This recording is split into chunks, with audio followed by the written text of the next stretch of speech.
জয় মা তারা, জয় গুরু বামদেব। ঋতুস্রাব ঋতুস্রাব আমার অনেক মায়েদের হয়ে থাকে।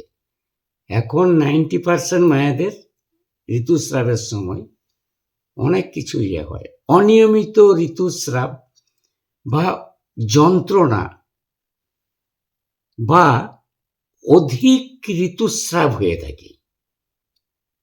যন্ত্রণা হয়, অনিয়মিত ঋতুস্রাব হয়, বা যখন হয় তখন অধিক যন্ত্রণা হয়, তখন কি করবেন?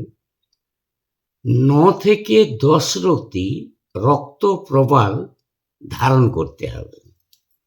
তার সাথে ক্যাটসাই 3 থেকে 3.5 রতি ক্যাটসাই ধারণ করুন।